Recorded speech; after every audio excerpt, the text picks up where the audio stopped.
5 seconds. Start.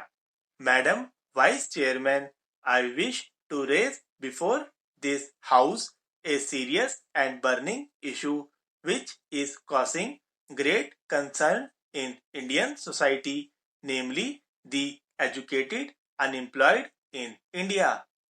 The educated unemployed in this country are estimated to be 10 million as per the statistics taken in 2000. The educated unemployed youth, if not properly admitted to jobs, get frustrated in life. In their frustrated mood, they fall prey to antisocial elements who whip up their frustration against society. We find most of the outlaws, militants, and Naxalities are produced from amongst the educated, unemployed youth. They go hand in glove with the miscreants in society and do all sorts of violent and turbulent act of terrorism under the cover of liberation movement in their misguided enthusiasm and become the enemies of the society. These misguided unemployed youth are called militants and terrorists in various parts of the country. We have to take immediate and effective steps to wipe off unemployment, especially among the educated masses. It is time that all politicians cutting across party lines evolved emergent steps to work out for the redressal of the unemployed, failing which people will lose their faith in the democratic system. It is, of course, a sorry state of affairs that there is no specific allocation or scheme for the educated unemployed in the annual budget presented by the finance minister. The government should start setting up more medical and engineering colleges as well as job-oriented industrial outlets in rural districts. Social service activities can provide good job opportunities. For this purpose, huge funds are not required. The opening of children's nurseries, medical and nursing facilities in every village and urban locality would almost offer more than 5 lakh jobs. Youth force is a timely need of our country since the future of this great nation is to be handled by this generation.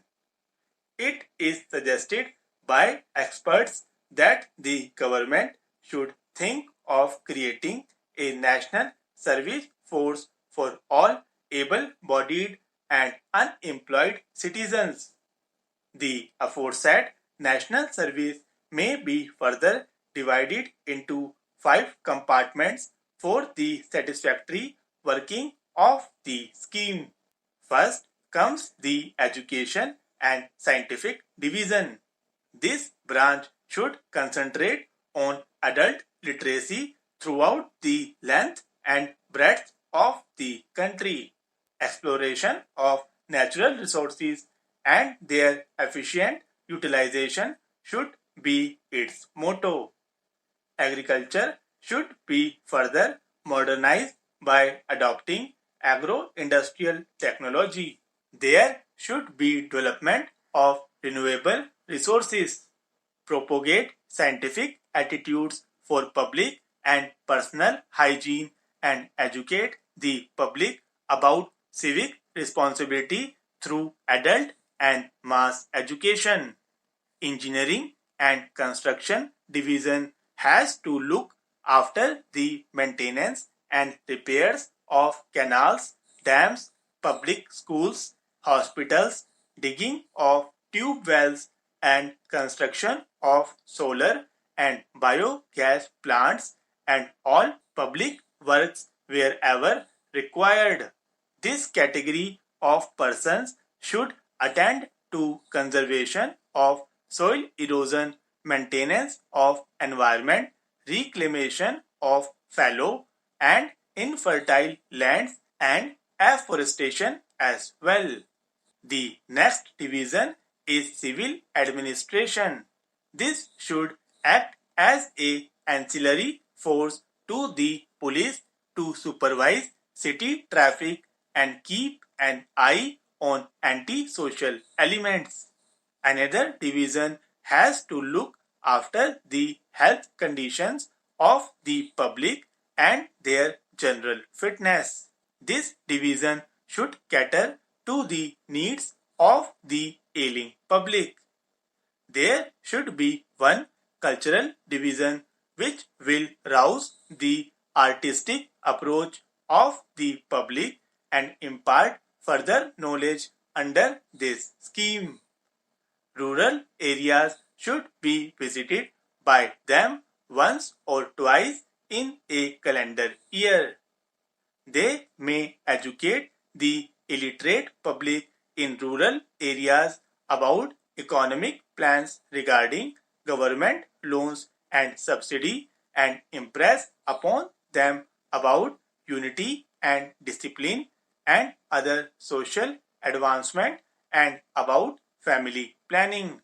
Since brain drain in recent years is disturbing us, we should have a complete change of policy and make it a point to see that no one is enamored of the privileges enjoyed abroad and should not stick their stay but return home to raise their country in the world arena. Right to work should be constitutional guarantee, and in that event the aggrieved individual can move the appropriate court to seek relief. This will create more employment to unemployed youth. We can prevent the mass exodus of the educated youth to other countries and develop our country. In the above circumstances, my suggestions may be considered and the government may announce good schemes to retain our educated unemployed at home to work for the progress of this great nation.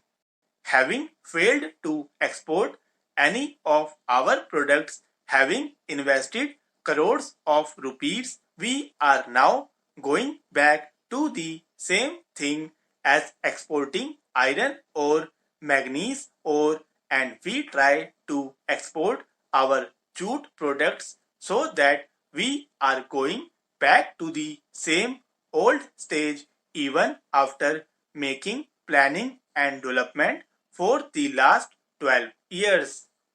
It is time that we thought seriously about our investment, why we are lagging, why is it that our industries cannot compete with foreign countries although we take collaboration from Britain, America, Russia and so many other countries.